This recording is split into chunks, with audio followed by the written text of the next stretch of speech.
If there's one word that Arsenal fans escaped yesterday after the 2 goals win against Leicester City at the King Power Stadium, is the word mentality. Every media personalities, all the Arsenal critics were ready to crush Arsenal and crucify Arsenal and said Arsenal don't have the mentality to win the league. They can't win the league. They don't have the mentality to win the league because Liverpool dropped point at the Goodison Park against Everton, and Arsenal fans were expecting Arsenal to actually go to Leicester City, beat Leicester City, and actually close the gap between Arsenal and Liverpool. And the game dragged on into about 80 minutes of the game because before Arsenal were able to get a goal. And everybody was becoming nervous, everybody was getting tense, and Arsenal fans were just hoping to just get something out of the game, but it was becoming so difficult because one of the most difficult part of the English Premier League is when you're playing a team that are actually struggling for relegation. And if you go to their home stadium to play against them, it is very difficult to play. And Leicester City was ready to get a point from this game. If Leicester City had got a point from this game, they would have celebrated today like they have won the league. So it was one of those difficult games. They stick to their plan, keep Arsenal away from playing into their rhythm and actually play the free flow football that we see. Arsenal were not even creating chances apart from Ethan Nwaneri. In fact, Ethan Nwaneri was the one who even carried Arsenal on his shoulder. He's just 17. Carried Arsenal on his shoulder like Saka. So Arsenal need to manage this guy right now to make sure this guy stays fit. Then now let's look into the key factors that actually gave us the win in this game. Mikel Merino actually scored the 2 goals, get Arsenal the win, but there are 4 people that actually won this game for Arsenal. Number 1, Lewis Kelly. Number 2, Ethan Nwaneri. Number 3, Mikel Merino. And number 4, Mikel Arteta. Let me explain those. So Lewis Kelly actually cleared the ball that would have gone into the net. And if the low cross from Ayew was very dangerous, that any touch would have gone into the net. And what did he do? He was able to just put it out for safety. If that ball had gone into Arsenal net, that would have been the end of the game. Leicester City would have gone back home, do a roadblock, and there's no way Arsenal would have been able to get a goal because even at that time, Arsenal were not even creating chances.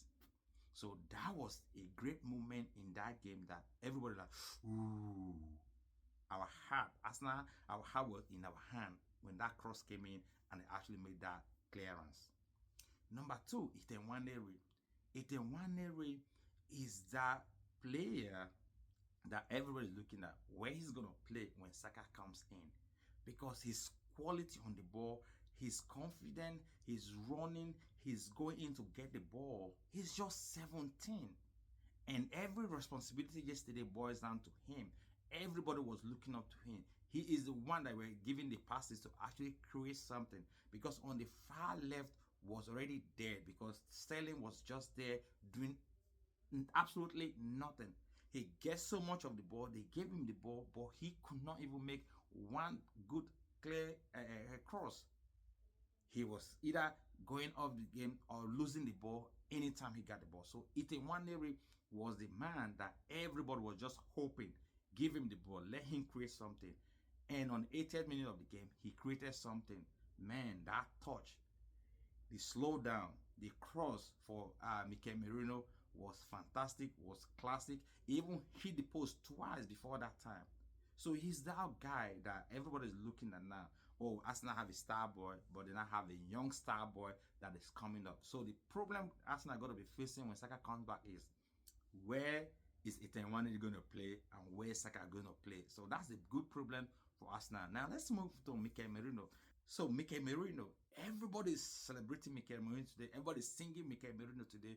But this is the player that the fans were saying that it wasn't a good buy. It wasn't a good transfer window for Arsenal because Mikel Merino was slow. He was sloppy. In fact, at some point, I said that Mikel Merino should be sent back to Spain or send him on a loan to actually get match fitness. And one of my concerns was that he did not have the chance to train with the boys during the preseason because of the Euros that he played and came back with an injury. So now he got back into the game. Now he has found a new position. If Mikel Arteta can convert him to be a striker and he keeps scoring goals, so be it. That is why you're the coach. That's why you're the manager. to manage these players, to get their potential, get the best of them, and that is what Mikel Arteta did today. And when the call was made to Mikel Merino, it actually answered it, and it answered it well. Now let's go to Mikel Arteta. What Mikel Arteta did today in this game that actually got us the win. Mikel Arteta brought in Mikel Merino, which was easy. Taking off Sterling was easy, the most easy decision so far. It was so obvious that Sterling was not in the game. Sterling was just there to complete the numbers. Zero. He was zero. If you want to give Sterling rating is 0.0 in that game. So bringing Mikel Merino in was so easy to do that. But however, the winning part of that substitution is playing Mikel Merino at number 9 position and pulling out Trossard to the left side, because most of us expected Merino to continue in that Sterling position and Trossard continue to play as false 9.